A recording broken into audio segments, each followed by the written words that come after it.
don't like what I see out here, or people just clashing with each other, people going to jail and people dying. Like, that's not cool at all. Like, you know, like what are you doing? We're hurting each other, you know? That's part of my life. I went through all of that, you know, through all the fighting, through the drugs, through getting shot.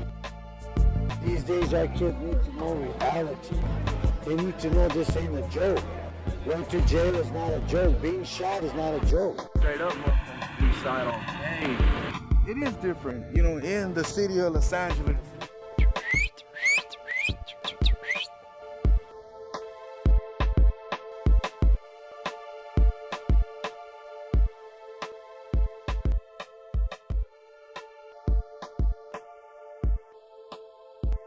This is 18th Street, the east side, you know, but to me, this is where my family lives. Chile Canyon, right here, where we grew up. The City of Angels, you know, Northeast, LA. But what happens when there's a lot of time left to themselves, and just like with anything else, when there's problems, you know, and when at the age of adolescence, it can be rough. They go seeking different.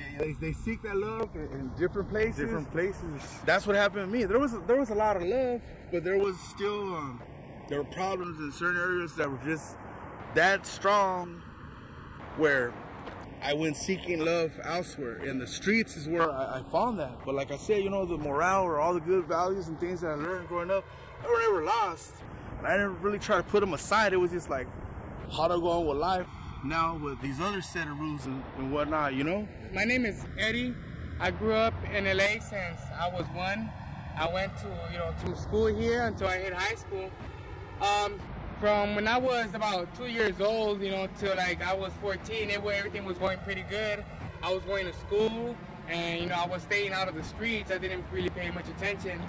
But once I hit high school, like everything changed. I had to choose who was I gonna hang around with, like who was the people that I was gonna be affiliated with. So for me, you know, the popular people in school and high school were the gangbangers, were the people hustling the drugs, making the easy money. When barrios first evolved, they started for a whole different like reasons. This was because of a lot of police brutality, things of that nature that were taking place, you know.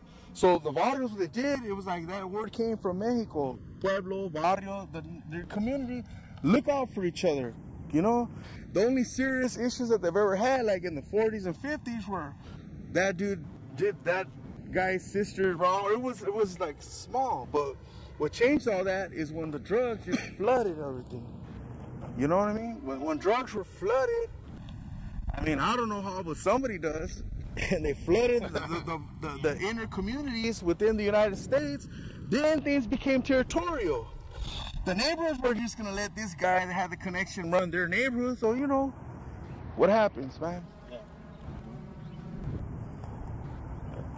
Growing up in South Central, it's difficult because of the violence, the problems, but between all of that, there's a lot of love between people, and we do care about each other, but there's no way to say it because there's times that we're scared to say how we feel.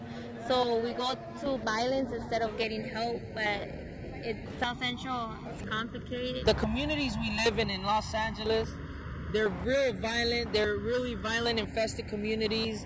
There's gangs, of course. There's drugs. So it's an overall issue of violence that's going on in our communities.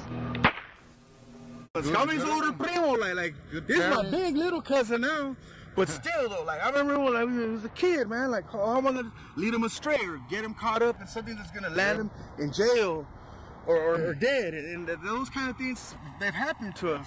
I've been shot on numerous occasions. One day where he received a phone call. Yeah, I've seen that. You know what I mean? Shot in the head. First time I got shot was with a 9mm automatic.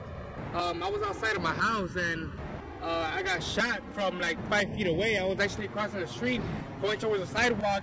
As I was walking towards the sidewalk, they was walking towards me. I didn't tell them nothing, and they didn't say nothing to me. All they did was pull out a gun. As soon as I seen the gun got pulled out, I turned around and started, wanting to run. So my instincts were like, turn around and run. But at the same time that I was turning around, the bullet had caught some of my skin. It caught most of my skin on the left side of my ribs. So after that, I went to the hospital. I was still out there. I was still walking. I was still standing up. I was really mad. I was actually shouting, you know. I was shouting, like, why would they shoot me? You know, I'm not a gangbanger. You know, I don't even know them, man. They lived right in my neighborhood. Talking about real stuff that we go through. We got bullets in us, you know, things like that have gone on. I've been shot 4 times. I lost over 70 homeboys of mine, just from my barrio alone. And it was not fun, you know, to see a bunch of my really, really good friends since I was 17, 18, 19, 20, 21, 22, 23, 24, and 14. You know, it was very sad. My brother I lost maybe 3 months ago.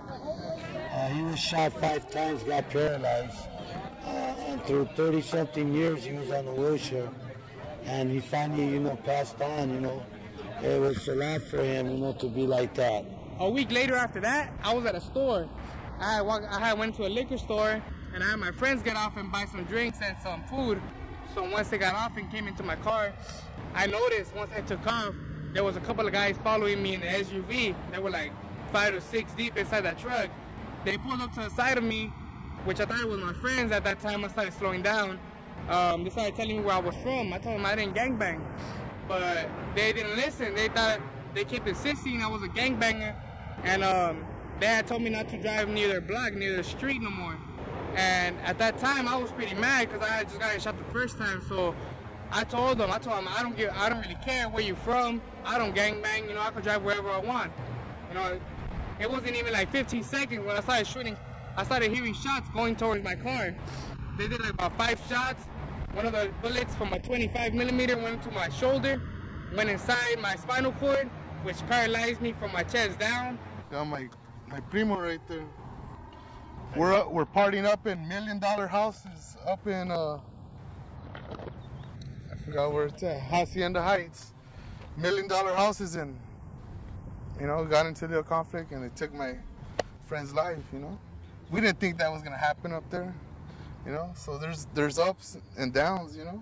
I was about 8 years old, and my brother was sentenced for his for 55 years in state prison at 16 years old back in 1988. That's when the harsh realities hit. I would go to court and see my mom crying and you know, myself crying for something that I really didn't understand until I really associated myself and got really heavy active into the gang life.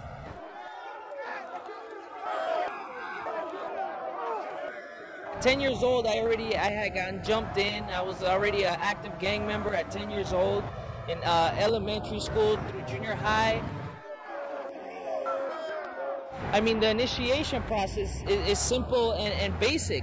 You know, you got to get beat up by your own homeboys that, you know, they say they're willing to take a bullet for you, they'll die for you and all these certain things, but yet they have to beat you up so that you can be part of this group. Right now, a lot of kids, you ask them, hey, youngster, why are you getting a barrio? They go, I didn't have a choice. You know, and I always emphasize they do have a choice. Don't let no one ever tell you don't have a choice, because they do. From the first time I really came across that realization of you know what, man, you know what's going on out here, and when you walk out that front door, there's a lot of nonsense. I decided to do something, and you know, and doing something is just setting a good example, you know, because I realized my actions are, you know, it's gonna make sense. It's gonna either be bad or good, you know, and I want it to be good. I want my cousins and my children and everyone else to see how I've come out of it, because everyone can come out of it. There's so many positive alternatives out here in Los Angeles for youth that are in gangs or aren't in gangs or thinking about getting into gangs or in tagging crews or thinking about getting into tagging crews. It's just a matter of the actual person wanting that positive alternative to work for them. What are the positive things happening in our community? What service are we doing in our community? How are we creating and cultivating peace? This experience that we go through in LA is we have to learn from them and try to teach, you know, our young people the future, which is our future, you know what I'm saying? don't get into these kinds of situations. Don't put yourself in that kind of situation. The only ones who are suffering behind all this, I want them to understand it's our mothers. You know, it's the ones that really care about them. Listen to your parents. Listen to the people that are trying to give you advice. And, you know, a lot of people don't get it, but as you're going through life gets really hard by the time you hit an adulthood. And just, you know, be careful. Just stay away from the gangbangers. Stay away from the drug dealers, because their only goal is to get you into what they're doing. You know what I'm saying? And look at what they've been through and tell yourself, do you want to go through the same thing? We have an opportunity, man, to transform what the neighborhood is. I'm like, we don't have to buy into the old unwritten rules and regs of the street, you know, as it relates to the hood.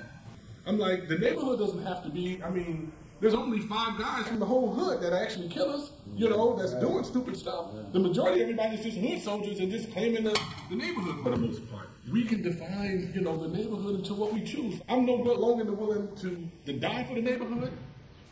I'm not going to kill for the neighborhood. I'm like, I'm going to live for it. It's time to just like spread a good word, a good message, and move mountains. You could live in the barrio and, you know, not even join a gang, be successful, go to college, Yeah, you can get do a all degree, that. walk that straight line. Yeah, and do the right thing, you know, and you know, and if you fall, slip, like don't worry about it, you know what I mean? Dust yourself off. It's not, gangs ain't all that, you know? No. It might be for a while, But you know, everything comes to an end. everything comes to an end.